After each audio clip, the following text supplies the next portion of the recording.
What's up, everybody? It's your boy, Justin Rodriguez, your favorite lender here in Neighborhood Loans, and we're back with another episode of Cafecito Talks. And you already know we had our Cafecito on deck for this episode because we're super excited about our guest.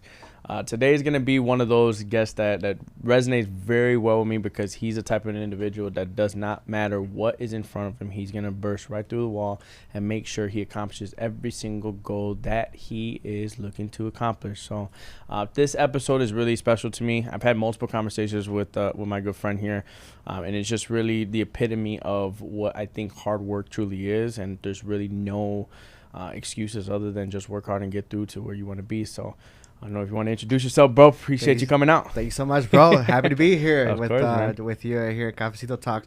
Tony Garcia, CEO and founder of Togart Co. Yeah. We are the fastest growing real estate team in Chicago. Love it. So an honor to be here with you today. Pleasure, bro. Appreciate Thank it, you bro. so much, man. One thing I love about the background of your story, bro, is just the growth. You know, I think a lot of people who set these kind of barriers and expectations of like setting the bar super, super low for individuals who start in the business, and they're kind of like sending you to say, hey, it takes you X amount of time in order for you to grow to this amount of production. And I think you smash right through that. Yeah. So give me a little background on how you did that, how you developed the mindset that you had, and just the overall journey to get to where you're at right now. So first and foremost, you know, when you're an entrepreneur, you're going to have balls. You know, it's not just being straight up honest. You gotta have thick skin. You gotta be very disciplined. I feel like if you don't have those three things, you know, entrepreneurship is not for you, right? Because everyone gets into entrepreneurship thinking, oh, I want to be my own boss. Right. I want to work my own schedule. Right. Dude, your schedule is not like, oh my God, I work certain days. Your schedule is like wake up early in the morning and you work till basically like late as fuck at night. Yeah. That's just what it is, right? So I've read a lot of books, right? And I've interviewed a lot of other entrepreneurs.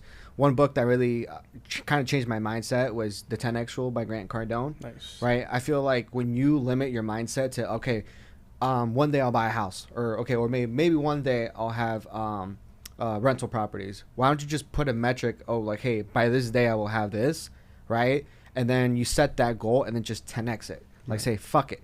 Like, I want 100 properties, right? Like, who can say I have 100 properties? Very few people, right? But why not just say that and then figure out how to accomplish that in 1 year, right? My rule is always write down your 5-year goal, where you want to be, what car you want to drive, what house you want to have, how you want your business to be, how many investments you want, and try to accomplish that in 1 year. Mm-hmm. You're probably gonna fail, but you'll be a lot, you know, sooner to your goal than if you just accept the fact that it's gonna take 5 years to get there. Right. So it's kind of like triggering your mindset to accomplish a long-term goal in 1 year. Right. Right. And that's kind of what's really helped me. Well, I mean, the one thing I will point out, bro, is that first off, not a lot of individuals have that mindset, and I think it's difficult to find an individual that has that. So that's why it's always good to connect with individuals who have like-minded mindsets. But I want to dive deeper into how that kind of develops, because obviously reading books, listening is probably the number one trait that I think individuals need to have in order for them to be able to grow and scale their business. But your situation is a little bit different. It's in a sense where a person with your type of job stability, and you know, you came from a place where people actually dreamed to have the job that you probably had, and the amount of stability that you formerly had. Now, how did you transition? And if you want to share, what did you do before, and you know, the benefits that you had health insurance, 401k, like the literally the epitome of what a lot of people want in this world, you gave up to be able to start your business. So give us a little background on what you did and how'd you change your mindset. It really all started from when I lived in Mexico. Yeah. You know, life was not easy over there, you know, being the youngest family of 5. You know, my family background, no entrepreneurs, just factory workers, farm workers, that's it, right? So me, like, you know, being broke all the time, but I'm telling, like, broke where, like, you can't even buy the food that you crave. That's a different type of broke, right? Here, a lot of people think broke, oh, I can't buy a new car. Yeah. You know, I can't buy Jordans this week, right? Yeah. Over there, it's different. It's hunger, right? You know, being hungry, like literally physically hungry, right, from food, right? So I would walk to school, take a bunch of buses. It would take me like an hour and a half to get to school, right? Because we lived in the rural area from the city. So it would take me like 30, 40 minutes to get to the city. Then it would take me like another 40 minutes to get to school. I had to take another bus, right? So just being so limited on money, right? Because over there, in Mexico, schools don't have a lot of government funding, right? Right. So whenever you have homework, you have to go to this area where they have computers, like kind of like a computer shop, or Right. kind of like a cafe. Right. They call their CBERs over there. Mhm. And if you needed to do a report, 20-page report, they would charge you 1 peso for a copy. Wow. So it's like you have to pay your time to be there, like the time you use up the internet, right? Yeah. And then whatever you print out, right? So all that would stack up, right? So my mom would give me enough money to be able to pay for the bus and be able to buy like some food at school. But sometimes during the day when I saw that that my professors were giving me assignments, I'm like, okay, I either eat or either I pay for my homework assignment. So sometimes I want to eat, right, during school. My mom didn't know that. So when I would come home, I'd be like super hungry. Like I'm like straight up, right? So That's crazy, so man. like so I would like walk every day through school. I'm like, God damn, like dude, there's gotta be more to this. Like I don't know what to do, right? Like so that's when I got into music, right? So being in music, like I would be able to at least have some money to at least afford my own things for school, right? So then when I came to the U.S., right, and then I went to high school, I was working 2 jobs, man. What made you go from Mexico to the U.S.? So my dad wanted me to come over here. Okay. You know, my dad was already in the U.S. He was in Iowa. Nice. I kind of wanted to pursue music career in a different state, but my dad didn't want me to do that, so he just brought me over here to at least get a good career, right? So luckily he had the feasibility to do that, right? I'm a citizen, you know, just in case anyone else. So then, you know, over here, when I came over here, I was always working 2 jobs, you know, just because I had bills to pay and I wanted to like pay for clothes and stuff like that, right? I couldn't really I did sports, but I always ended up quitting like mid-season just because I had to work, right? The games were like, you know, during the week I had to miss out on work. I'm like, well, I'd rather make money. Right. And I don't think I'm gonna go pro. So Right. it is what it is, right? So then, you know, I went to college and I looked up, before I went to college, I looked up, you know, what were the careers that had the most salary. Attorney always came up, doctor. But then I applied for law school. I got accepted, but then I saw tuition was like $60K a year. I'm like, oh shit, that's a lot of money. Right. So I'm like, okay, well, I'd rather go to community college, get at least like a, you know, some type of career that I can get a job right away. So that's why I did, you know, engineering. So, you know, I graduated, then I moved, and then I was okay doing that, but I quickly realized the first day of my first full-time job that I didn't like working for someone. I didn't like working for someone at all. I thought that because I had a college degree or what, I was gonna be a boss, but I'm not. I wasn't. Right. I hated having a strict schedule, breaks, lunch, all that shit. I hated it. But when I was like, okay, well, I can't just go back to college because now I moved to a different state where I don't have family. I don't know anybody. Now I have a rent, I have a car payment, I have bills. Right. I'm like, I can't just, you know, get up and go now. Right. So I kind of just stayed in my career, and so I kind of started reading books and figuring it out what else I could do, right? I had tried going back to college, but then COVID hit, and then I had started buying rentals, and then that's where I thought I could probably, you know, get my real estate license and kind of just do sales on the side. So that's kind of where the journey's been so far. That's kind of how it started. Well, that's dope, bro. I mean, you kind of think about it. It's like, you know, everything is true. It's cliche, but everything happens for a reason, right? You know, you start thinking about COVID. What if you did go back to school, right? Yeah. And then all of a sudden you go back into the career that you're doing. You're not a real estate agent. You're not in the field. You didn't shake the hands that you're shaking already. So it's just crazy to see how one turn that you can't even control just dictates the rest of the outcome of life. But that's where I want people to realize and understand that you're one decision away from changing your life, right? 100%. And you have the ability to just learn from other individuals, hear other people's stories, take in what they tell you, and ultimately decide whether or not that's the lifestyle that you want to choose, right? Yeah. And I think that many people would look at this and be like, bro, you were an engineer, you worked for a company, you were stable, you had everything set out for yourself, and you could have just honestly let it ride, invest in your 401k, and just continue to grow. Like that could have been the route, which you would have had an amazing life, right? Like at the end of the day, you could have done that, but you did choose to invest in yourself. Not to say that when you're an engineer, you're not investing in yourself, but I do think that when you become an entrepreneur, you're truly believing in your capability to be able to go out and hunt, 100%. right? And I think you're unemployed every day. 100%. Unemployed every day, every 100%. fucking day. 100%. I think my biggest thing I would want everybody to do in their life, I think everybody should have some form of sales job, And outside of sales, they also should figure out whether or not they have the capability of understanding the pressure of that, right? Because if you have some sort of sales experience, you'll at least kind of know, like, all right, bro, this is for me, or I don't really like this.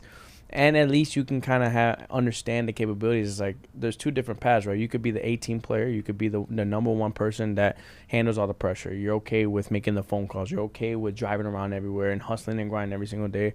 Or you could figure out how to climb your way to the top by being a B team player, which is still very important, vital to business. But that person over there is going to have more flexibility and time with their family versus team A might not. But this person could still get very well compensated. You just have to choose it. And in order for you to choose it, you kind of have to see whether or not this sales entrepreneur life is something that you really want to take forth.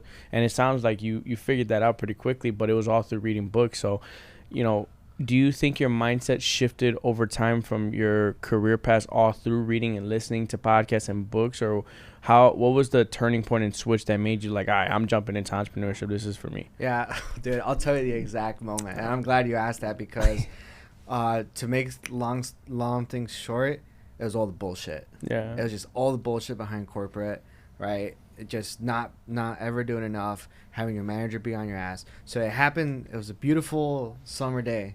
Yeah. Right, in July. It was July 14th, I believe. Mm-hmm. That was a Friday.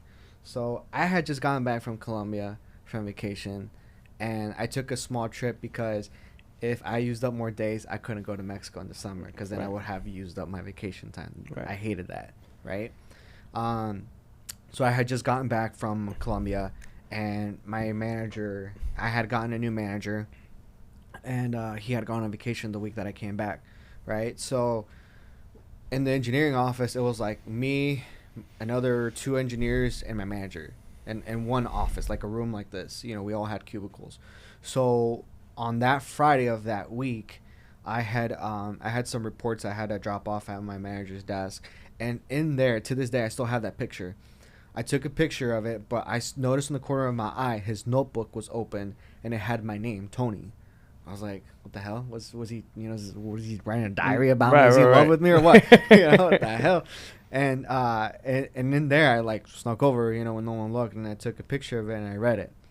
And he wrote notes that he was watching me. Basically, wrote that I was always tired, that I didn't seem too enthusiastic about the job, right? That I would leave the room all the time, all this, just basically everything he saw, right? And I know that that's so he can report to his boss and, if anything, give you warnings or fire you, right? That's their excuse, right? Because if people don't know, when you get fired from a job or laid off, right, if you fight unemployment, if they have track record of things, then they can refuse to pay you unemployment. So I'm pretty sure that's why he had done that. Right. And I felt very, very angry, very, very pissed off, right? Because I was just tired of it. I was just tired of people being on my ass, right? And it's not that I could do the job perfectly fine, but it's like, dude, what more do these people want? Right. Right. I'm like, it's not like they're paying me a shit ton of money to just be like a robot, working like every second, right? So that really just completely just was the turning point for me. I was like, I'm tired of this. I'm tired of corporate. I'm tired of always kind of like kissing ass so the managers like me so they don't fire me. Right. I hate that bullshit. So the next following morning, I went to the gym. I did my routine. And I remember I felt rushed being at the gym because if I didn't leave by certain time, I wouldn't have enough time to make it to work on time. And oh my God forbid if I was 1 fucking minute late. Right. I'm like, you know what? I'm just tired of this bullshit. I'm tired of this bullshit. I went home. I typed up my resignation letter, spit it out. And an hour later, they call me, and I just never answered the phone. Oh, shit. And then my coworkers call me. They're like, yo, you just quit? I'm like, yeah, fuck them. Fuck them, guys. Wait, so how quick did you go from that to going into being an agent then? Well, I was already agent at that time. Oh, so you had your license. I was already an agent, this was 2023. Yeah. This is summer of 2023. And I had already closed a few deals. I had some clients. So I was like, well, I have the reserves to, like, worst case scenario, if I don't sell any houses to cover my bills, whatever. I'm like, fuck it, let's just do it. Right. Because if not, I was 26. I'm like, if I don't take the risk now, because my goal was always to quit my job and be my own boss, but I never knew what I was going to be my own boss at. Right. So I'm like, well, fuck it. I'm 26. If I don't do it now, next year I'll be 27, and I could have probably delayed a year of progress just because I was scared. Right. So like, fuck it. If it's now, it's never. 100%. You said something, we were lifting the other day. You said something that resonated with me, was like that a lot of times when you have a plan B, that means that you don't really believe in your plan A. 100%. You know, and that is super, super deep, because a lot of people do have that as a crutch, and that can be the deciding factor of you truly investing your time into your business that's needed to be able to blow up and excel, right? When people think of business, right, they got to understand it's usually like a lot of increments. You go little by little by little, and then you drop. But then if you like put your head up and you continue to keep going, even though when it drops, you're one right phone call away from a breakthrough, and that can just change you're one conversation away from becoming a millionaire. You met the right people at the right brokerage, and now you have a mentor that done $100 million in sales that can guide you to be able to exponentially grow your business, which he has, right? Which you've been able to do over the last couple years, bro. And you know, if you want to share to everybody what you've done from 2023 through today, like how much you've grown, like just so everyone can kind of get an idea. So 2023, like I did like maybe $3 million in sales, but I was like part-time for like half the year, and then I closed out what I had, right? So then I left the brokerage I was at. I'm not gonna say names. I left the brokerage I was at in late December, basically January, right, of 2024, right? So then I was introduced to this new brokerage, Keller Williams. And this isn't just to like, oh my God, promote it, but it's just what I've experienced for myself, how it's impacted myself, and I have the numbers and the track record to support it, right? Dude, I went there to the office. I remember I was renting a cubicle, and I went there like at 8:30. Dude, there was already people there in the office, dude, on a Monday morning, suited up with their headset, making calls. I'm like, holy shit, dude. Like, I'm like, what am I doing wrong? Like, what the fuck? You know? So, you know, I started like, you know, there's a lot of successful people at that brokerage. Everyone has their own niche. Everyone has their own way of doing business. Everyone's successful. So I saw myself kind of like what Mayweather said. You know, I took this from this boxer, this from this boxer. I put it in a box, shook it all up, and let's see what we come up with. So I learned from every other agent what they do, right? What they're doing in their business, how they're getting business, how they started off. I took everything from everyone and kind of just put it all together, and now it's like, okay, now I'm where I'm at now, right? So, you know, doing a mixture of like open houses, cold calling, social media marketing, working your sphere of influence, did that, and doing seminars as well too. Dude, those 5 things that I do it consistently, dude. It's like, you know, business is always coming in 100%. So now I'm on track to do 14 mil. 14 million. So, bro, you talk about 10x, bro. You know. Yeah. Like, so like 2023, I did like 3, then I did like 4, and it's like 3 times. Dude. Like, you know, it's like no questions asked. 100%. There was my uncle always every single month. So he's the regional manager of our area, and he's my mentor that got me into the business and showed me the ropes of the business. And he always sends a monthly email on everyone's production, how much leads come in, lead flow, credit pulls, all that stuff. And in the email this week, he put a quote from Harvey Specter. You watch Suits? Oh, hell yeah. Bro, that's my fucking favorite. Why do you think I watch I know. I think I bought like 3 Suits right after I watched the show, bro. But my Suits are dry clean right now. That's the reason when I suited up. But that being said, though, there was a quote that he said in the email that, bro, it's true. And it really reflects on the journey that you're talking about right now. Harvey Specter said, you can't have $1 million vision, but surround yourself with 1 cent minds. 100%. You know, and that's, you know, you surround yourself with sharks, you'll become a shark. Yeah. Right. And that's, you know, you see someone up at 8:30 in the morning doing phone calls, and you're getting there at 9:30 with your Starbucks, your daughter sitting, and you're an hour away from what the other individual probably made already, 30 phone calls. Right. Yeah. So you're behind in the day compared to what other people do. So that's what happens when you surround yourself with the right people. You know? Yeah, dude. Like I saw that and I was like, dude, I'm not doing this. I'm not. I didn't wear the suits like that back then. I'm like, I mean, I gotta go get a suit. You know? Until I met my tailor. But you know, so for the viewers, you know, to understand the importance of mindset is, you can't have a backup plan. Fuck the backup plan. Have plan A. Stick with it, and just don't let anything stop you from making plan A work one way or the other. Right? It sounds cliche when you first start. You're excited, but what truly makes the difference between someone that is good versus someone that's great is, you know, their ability to handle pressure and to handle failure and struggle, right? Because it's not until you're in the mud, your ass is against the wall, that, you know, you're like, oh shit, maybe this isn't for me. Right. That's when those true moments of, you know, grit come out and see 100%. If you're worth it, right? It's crazy because I learned that when in Mexican history, when I was in Mexico, that when Hernan Cortez went to Mexico to conquer Mexico, right? He burned the ships. That's fucking crazy. Because the mindset was, we are not going home until we conquer this fucking land. That's the mindset of how you should approach every day. Like, I am not leaving the office today. I am not going to bed until I at least have set one appointment. Right. One appointment. And that's a face-to-face appointment with the decision makers. Like, imagine if you set one appointment. Let's say, like, you set one a day. That's 5 appointments per week. And let's say you actually meet with 1 or 2. Dude, that's new business right there, right? So it's like that mindset of like, hey, like, this is the only option. Like, I'm no questions asked. Like, I'm making this work one way or the other. Right, and it's true about, like, you got to be a little bit crazy. Like, if you really want to be one of the top dogs, you got to be fucking crazy. And I realized that I'm part of one of those crazy ass motherfuckers because on Tuesday, I didn't go to play basketball. Every Tuesday, Thursday, I play basketball, and I work out almost every single day. Yeah. But Tuesday specifically, I hate if I miss basketball, it's because I had, like, an event, dinner or something. It's like something I did not get any sleep. But this day, I don't know what the fuck happened. Like, I looked at my phone. I had my alarm on, and I woke up later than I usually wake up at 4:30. This day, I woke up at, like, 6:30. Yeah. And I went to go use the bathroom, come back, look at my phone. It was like 6:30.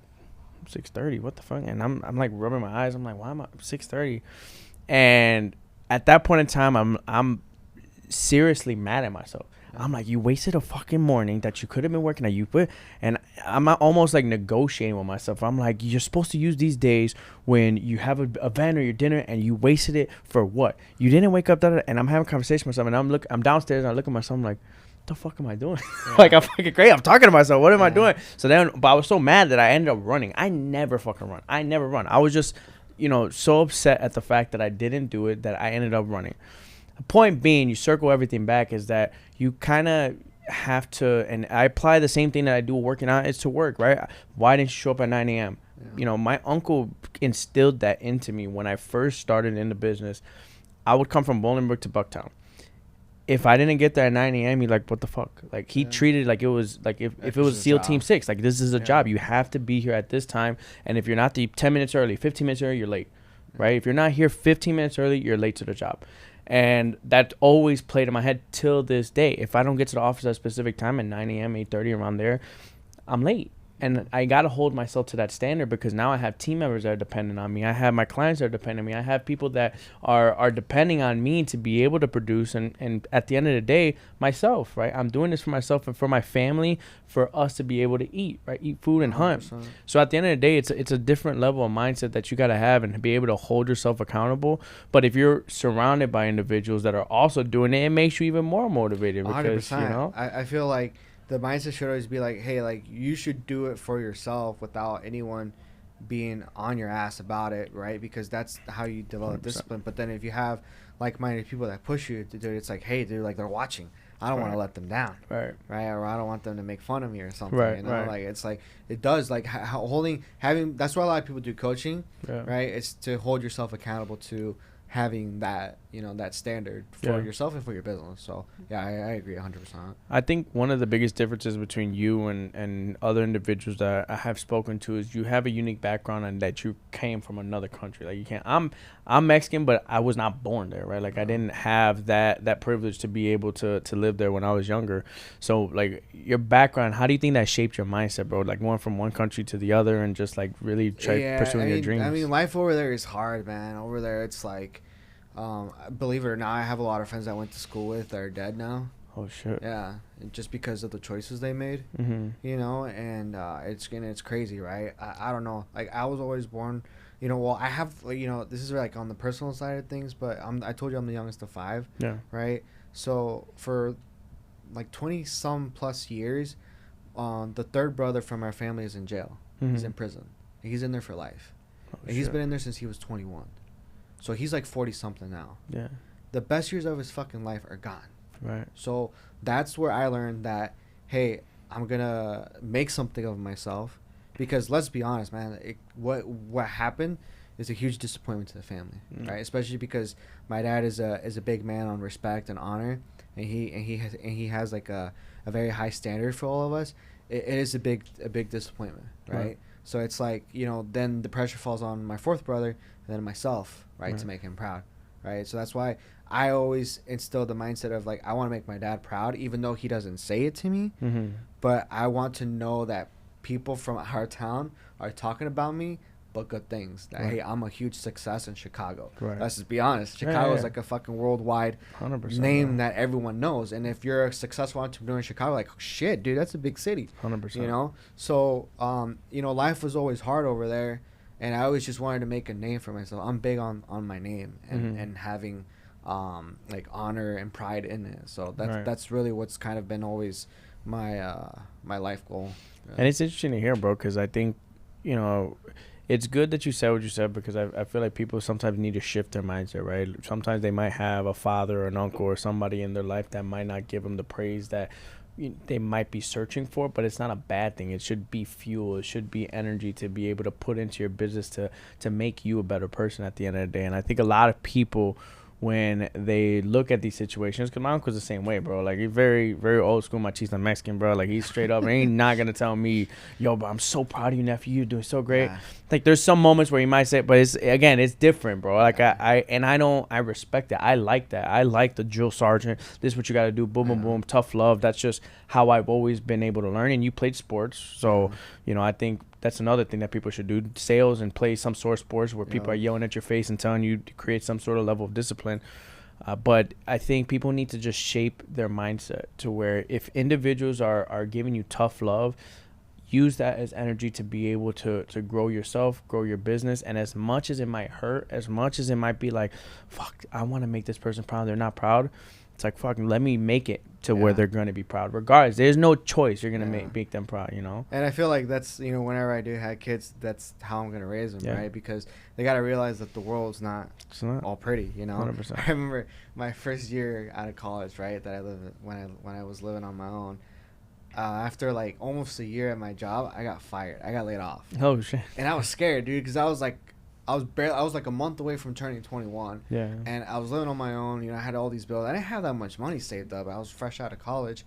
And I started crying, dude. Like, I remember when I left, I started crying. I walked to my truck, and immediately I called my dad. And he's like, what's wrong? And I'm like, dude, I just got fired from my job. He's like, okay, well, what do you want me to do? That's what he said. I'm like, what do you want me to do? I'm like, well, I don't know. You know, I'm scared. He's like, go find another fucking job. That's what he told me. Go find another fucking job. And he's like, well, what do you want me to do? Right. Like, you're a grown man. That's what he told me. I'm like, all right. So I went to go get a haircut, and I took it out on my barber. So yeah, dude. So, but it's like that one thing. It's like, dude, it's tough love, man. I mean, you're a grown man. You know, you got hair in your peaches. Go figure it out. Right, you know? right. So yeah, it's been that tough love that's really kind of molding me who I am today. Yeah, no, I mean, I think there's like everyone could pinpoint, and I would challenge everybody that's listening, right? Pinpoint people in your family that might just do that tough love, and then pinpoint the individual that gives you the unconditional love, because you can kind of see that there is some sort of balance that gives you the drive to continue to pursue, because at the end of the day, like, you get to a certain point where you don't need the justification or gratification of anybody, right? Like, at the end of the day, you get to a certain point where it's for yourself, it's for your family, and that is going to ultimately allow you to be able to excel your business beyond things. But that initial drive usually does come from someone that gives you that tough love. And I think that, like you said, it's all, how are you going to raise your kids? How do you want your legacy to be held? And that's, at the end of the day, for me, that's everything, right? I'm not going to, tell my kids anything that is going to crutch them for the future. I want them to have the same level of drive and hustle. Like, my parents never gave me tough love. If anything, they were more unconditional love. But what they taught me was, they were fucking workhorses, bro. My parents, till this day, it left so much of an impact for me that, I always tell this story. I remember my parents just bought a house. They moved to Bolingbrook before Bolingbrook was Bolingbrook. That shit was cornfields, bro. They bought for like $200,000. It was all cornfields. They were still like new development. And I'll never forget, like, the first year we were there, my dad grinding in his little office, right? It was all carpet. They eventually changed it, but it was all carpet. And I remember just falling asleep.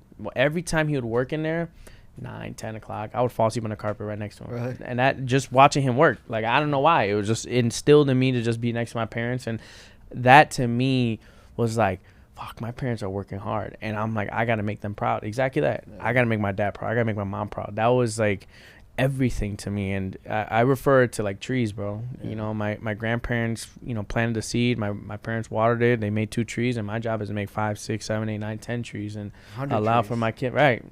10x it, right? 10x it. Fuck it. Let's do 100 trees. Yeah. Right, but yeah, I think that's you know, very important to know what your why is. Like, what's your why? Like, why do you do this? What's the whole, like, what is it that pushes you, right? I feel like once you know the why, everything is simple to understand. Right? Because that why will always keep you pushing, and that's always going to be the background. Okay, I'm doing this sucks, but I'm doing it because of this. I'm doing it because it's that same purpose is that, right?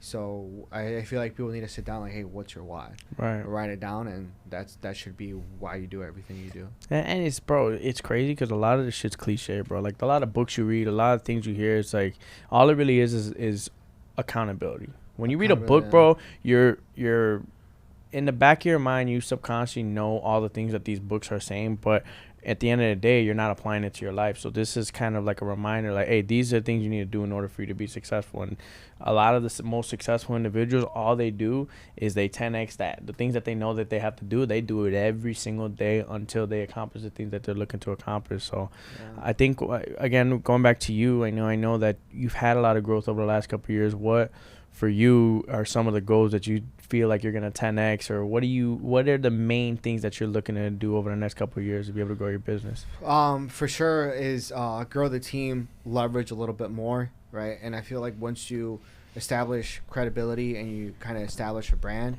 you have that credibility to grow, right? For sure, my super ultimate long-term goal is, as a real estate investor, I want to get into developments. Okay. Like, I myself, be the developer, because I mean that there's so much money involved that, and that's something that I've always been very fascinated, always interested since I was a little kid. Because over where I lived in Mexico, where I went to school, I would always see like a lot of new buildings, a lot of brand new houses being built, and I was always just fascinated how it was done, right? So that's one of my biggest long-term goals. And just grow my rental portfolio, eventually have a family. So that's kind of where I'm at with the goals. That's dope, bro. I mean, I think, like I said, people, when they're thinking about the goals and the things that they want to accomplish, the hardest thing is that they don't actually take the time to sit down and write it down. Dude, I wrote down everything, dude. I know what color of car I'm getting, when I'm getting it, the color What's of the car I'm getting. So my dream car is a Lamborghini. Nice, bro. Blue to match the Lexus. Nice. And I want a Ford F-150, the Shelby. Blue. And then I want a few classic cars. A few classic cars? 67 Mustang. Yeah. So, what about the Rolex? What Rolex you want? Shit, I don't know yet. Well, I mean, I do know it's the Datejust for sure. Yeah, I want at least 2. That's a big fuck you watch. I know, yeah, it is. So that's what I want. So, I feel like people need to like know where they're going to, what they want their house to look like, right? Because I feel like once you write that down, I feel like it just becomes so more attainable. Yeah. Right. And also, most importantly, have God in your business 100%. And your life. Because let's be honest, dude, we could have all these goals, but if we don't have God and God says, hey, this is gonna happen, right? Like everything just vanishes, right? So every week, I always go to church.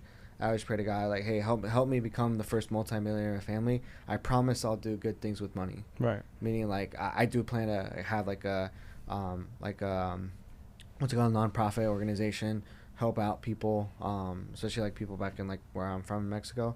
So that's kind of like why I always have God in my life, because like all the adversities that I face, God put me through everything for sure. 100%. Well, God, religion overall, like I'm Christian, right? Yeah. At the end of the day, I think one of the main things that people need in order for them to be able to develop and grow themselves really is to have some sort of backing, because like you go through some adversity and you just feel alone, you feel stressed, you feel this, that's where God comes in, right? Mm-hmm. And at the end of the day, I mean, I pray for gratitude every single day. I'm just grateful just to be alive and happy to be here, because ultimately I think people should be judged and people should say they're successful by how many individuals lives that they've impacted or changed or created great leaders. That to me is true success, right? At the end of the day, if you created 10 great leaders and those 10 great leaders are helping the world become a better place just because of you and your personal development has been able to spread out to other individuals, that to me is true success. Because, the accolades, don't get me wrong, feels great, right? The cars, the this, like it it all feels great, but that is very, very short-filled fulfillment. Like, that's very short-lived. It goes maybe for a couple months, maybe a year, 2 years, but then at the end of the day, you're always, when you're a true entrepreneur, you're always going to be driven to be more. What is more? And for me, one thing I've realized over time is, obviously, I'm gonna be going forward regardless, bro. I'm going a million miles an hour forward, no matter what, who's in front of me, how's in front of me. No one's gonna stop me on the path that I'm gonna go. But one thing I have realized is I really have zoned in on my own personal development. But to your point, it's like I'm working on myself so that way I can help everybody else around me grow. And then through that, it's going to be true fulfillment. When I see other individuals on my team go from, working under me, and then, okay, I want to go and do this myself. Okay, can you do this? Okay, boom, boom, boom. And you see them grow. And then you see someone else step in that role and they be able to grow. Like, that to me is true success, because you're able to recreate yourself in other individuals and help them become successful. So do you see yourself in that realm whenever you're growing in real estate development and real estate overall? Do you see other individuals in your future? Yeah, 100%. I mean, to this day, like, I have a lot of people always like reach out to me asking them for guidance, and I always give them the time of day, because someone gave me the time of their day, right, and that's my way of paying it back. Believe it or not, when I first started in the industry, I messaged a few successful realtors just to kind of pick their brain, invite them to coffee, and they left me on red. So I said, "Fuck them." Right? I'm not like an asshole like that. Right? For me, it's like, dude, we're no celebrities. I mean, you got to be humble, right? Like, at one point you were in their spot, that you were struggling and you want to get some guidance. They admire you, right? Like, to a certain extent. But yeah, I mean, by all means, like, I'm always a big open book. I always like to help people, whatever it is that they need help with. I'm always open to sit down with them and help them achieve their goals. But I always tell them, like, hey, I'm not where I want to be yet. So, like, whatever I tell you, I advise you on, it's just from my experience.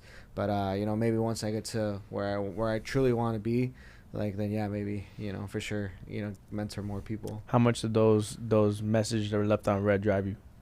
It kind of pissed me off, but when I first, like, and I remember this certain individual, I missed them like 3-4 times, and they just let me know. I'm like, all right, fuck you. Yeah. So it is what it is, right? I'm like, dude, we're all busy, but like, I feel like we all just need to have our feet very firm on earth and be like, hey, dude, you're just a human being, right? You got to be humble. It doesn't hurt you to, sit down and have coffee with someone, right? So, and the people that I have helped me, dude, they always give me the time of day. So 100%. So it's just giving back to people. No, I agree, bro. I mean, I think, for me, I asked you that question because I can 100% understand where you're coming from, because one of my main things I did when I first started in the business, I would message everybody in the industry. I don't care who it was. I don't care if you're an attorney, insurance agent, real estate agent. I didn't care who it was. I would ask every single person to coffee. But the motive of it was just to, I was so young in the business, I had no idea how to get fucking business. So I just asked everybody, how do you get business? Mm-hmm. That was literally the motive of my thing. I didn't care. A lot of people look at metrics, look at how much business people have done before you meet, because you want to make sure it's a worth. Yeah. I didn't give a shit about none of that shit. I was just like, hey, sit down with me so I can learn how you get leads. I don't care if you're an attorney, insurance agent, how do you get business? And you start looking back on the individuals who, it's funny because you'll find like a mid-level production person that might seem as if they're $100 million person just because of the way that they carry themselves. And I think that for me, I one thing I hated about this industry is that energy that people kind of look down upon you. And that was one thing I want to change for myself, bro. I was like, I don't care if I'm 100 million, I got 200 million. I don't really care about anything. At the end of the day, if you want to sit down with me and you want to talk and figure out how I've done it and recreate what I've done, I tell everybody I don't think I've done anything special. I really don't. I think that I'm just more disciplined than half the people in the industry, more than half of the people in the industry, and that's what has driven my success. And I think everybody else can recreate what I've done. It's just, are you willing to put in the energy and the work and time into what I've done, right? Yeah. And it's apparent and clear to see, like, you, bro, you've done it in 3 years, right? Like, people can't say it. You can't take that away from anybody, right? Yeah. Like, and it's like a snowball, right? Yeah. certain level of production here and you continue to do the things you do, it's gonna turn into a big ass boulder of snow, and you're like, oh shit, like I didn't expect it to grow this fast. But you know, when you put into work, sometimes at the end of the day, that's what the outcome's gonna get, you know. Yeah, and it's just like I said, being consistent and doing the same things all the time. It's boring. It's not exciting, but dude, those triple up. Like they 100%. The numbers are there. It'll eventually be paid back. Maybe not today, but for sure tomorrow. Yeah. Right. It's just being consistent.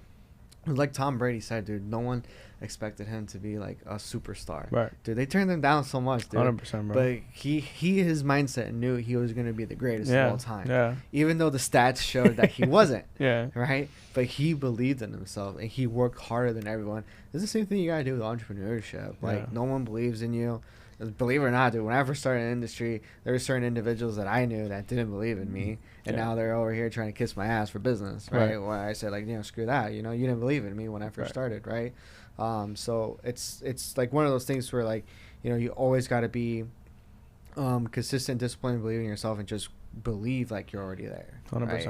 If you believe you are, you eventually will be up there where you want to be. 100%. And trust me, I'm nowhere close to where I want to be. I'm just like, I'm up and coming. That shit still happens, bro. To this day, I don't give a fuck what anybody says. Like, production for me and everything, my goals, I'm nowhere near. This is just my phrase is just the beginning. Yeah. At the end of the day, I'm gonna keep going. Proud but never satisfied. That's Dude, it, my bro. favorite quote. Proud but never satisfied, bro. It's like you're proud, but I'm not satisfied. I'm keep chasing. 100%, bro. 100%.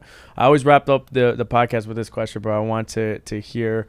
Obviously you've done a lot of growth and things over the last couple of years, but one of the main things that I think everybody should reflect on is if you had a conversation with the younger version of yourself, what's the one piece of advice you would give them? So if I were to see like the younger version of myself, I would say, don't chase women for sure. I'm being honest, dude. Don't chase women. I'm being fucking honest, dude. I could say some super inspirational, but that's one of them, man. Yeah. But I would say, don't chase women. Surround yourself with better people sooner, right? And don't trust everyone, right? Don't trust everyone, because if you trust the wrong people, especially in regards to business, you could fail a lot. But I would say, just do that and keep staying motivated, keep staying hungry, and keep working to your goal, and you'll eventually get there. Love it, bro. I love it. Well, say thank you so much for your time today, you, bro. It's a pleasure as always, man. Everybody that has been watching thus far, I hope you guys have enjoyed the episode, and make sure you take a lot of notes. This episode is the epitome of what entrepreneurship truly is, and that's simply just working hard, putting your head down, and enjoying the grind. So if you guys enjoyed this episode, please make sure you like, subscribe, turn on your post notifications, and more importantly, hope you have a cafecito.